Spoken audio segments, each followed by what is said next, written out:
Hi friends.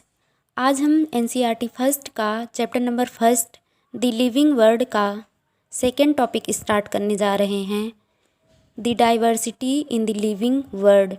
If you look around you will see a large variety of living organisms, be it potted plants, insects, birds, your pest, or other animals and plants.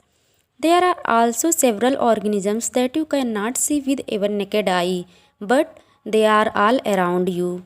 If you were to increase the area that you make observations in, the range and variety of organisms that you see would increase. Obviously, if you were to visit a dense forest, you would probably see a much greater number and kinds of living organisms in it.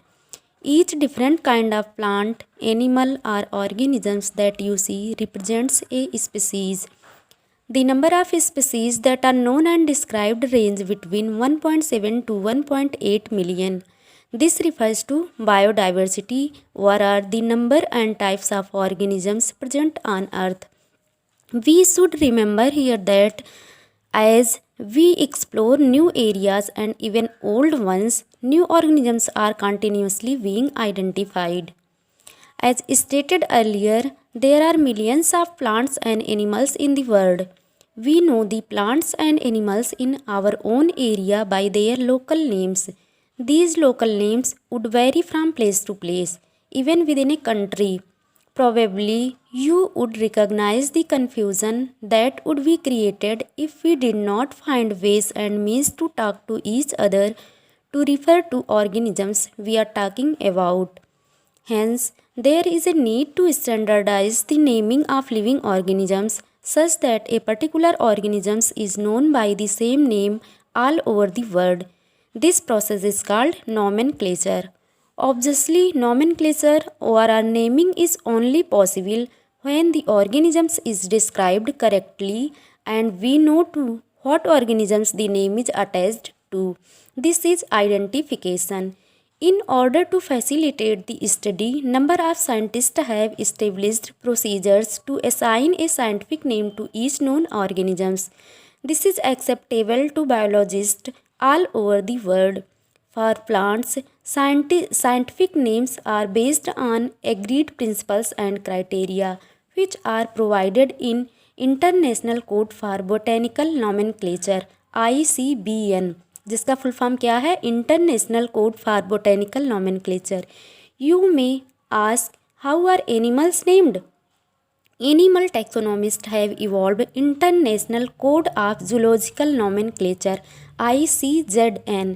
It is clear that International Code of Zoological Nomenclature (ICZN), the scientific names ensure that each organism has only one name.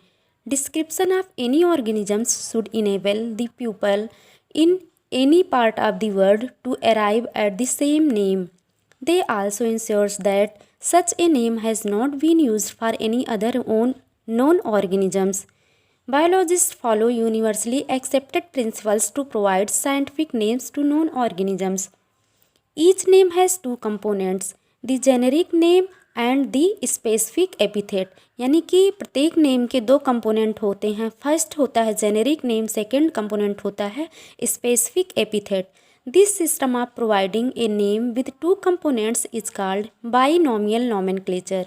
This naming system given by Carolus Linnaeus is being practiced by biologists all over the world.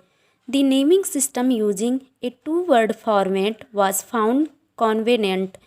Let us take the example of mango to understand the way of providing scientific names better. The scientific name of mango is written as Mangifera indica. Let us see how it is binomial name. In this name, Mangifera क्या represent करता है? Genus को, जबकि indica क्या represent करता है? Particular species को. और आर ए स्पेसिफिक एपिथेट.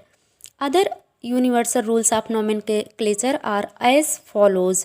यानी कि यूनिवर्सल रूल और भी हैं नोमेनक्लेचर करने के, मतलब जिसमें हम लोग 4 स्टेप में देखते हैं. 4 स्टेप हैं नोमेनक्लेचर करने के. नंबर फर्स्ट है biological names are generally in Latin and written in italics. They are Latinized or derived from Latin irrespective of their origin. The first word in a biological name represents the genus, while the second component denotes the specific epithet. Third है both the words in a biological name when handwritten are separately underlined or are printed in italics to indicate their Latin origin. Fourth number है the first word denoting the genus starts with a capital letter while the specific epithet starts with a small letter. यानी कि जो पहला component है, पहला word है genus, उसको हम लोग लिखते टाइम कैपिटल लेटर में स्टार्ट करेंगे और सेकंड कंपोनेंट स्पेसिफिक एपिथेट यानी कि स्पीसीज वाला कंपोनेंट जो है उसको लिखने से पहले कैसे स्टार्ट करेंगे, स्मॉल लेटर से. It can be illustrated with the example of Mangifera indica. Name of the author appears after the specific epithet that is at the end of the biological name and is written in an abbreviated form. जैसे कि Mangifera indica, उसके सामने क्या लिख देंगे, Linnaeus. It indicates that this species was first described by Linnaeus. Since it is nearly impossible to study all the living organisms, it is necessary to devise some means to make this possible. This process is classification. तो classification is the process by which anything is grouped into convenient categories based on some easily observable characters. For example, we easily recognize groups such as plants or animals or dogs, cats or insects. The moment we use any of these terms, we associate certain characters with the organisms in that group. What image do you see when you think of a dog? Obviously, each one of us will see dogs and not cats. Now, if we were to think of illustrations, we know what we are talking about. Similarly, suppose we were to say mammals, you would of course think of animals with external ears and body hair. Likewise, in plants, if we try to talk of wheat, the picture in each of our minds will be wheat plants, not of rice or any other plant. Hence, इस प्रकार हम कह सकते हैं कि all these dogs, cats, mammals, wheat, rice, plants, animals, etc. are convenient categories we use to study organisms. The scientific term for these categories is taxa. यानी कि जो इन सभी कैटेगरीज के लिए हम लोग साइंटिफिक टर्म यूज कर सकते हैं उसको हम लोग सिंगल वर्ड्स टैक्सा में बोल सकते हैं, taxa. Where you must recognize that taxa can indicate categories at very different levels. Plants also form a taxa, which is also a taxa. Similarly, animals, mammals, dogs are all taxa. But you know that a dog is a mammal and mammals are animals. Therefore, animals, mammals and dogs represent taxa at different levels. Hence, based on characteristics, all living organisms can be classified into different taxa. This process of classification is known as taxonomy. External and internal structures along with the structure of cell development processes and ecological information of organisms are essential and form the basis of modern taxonomic studies. Hence, characterization, identification, classification and nomenclature are the processes that are basic to taxonomy.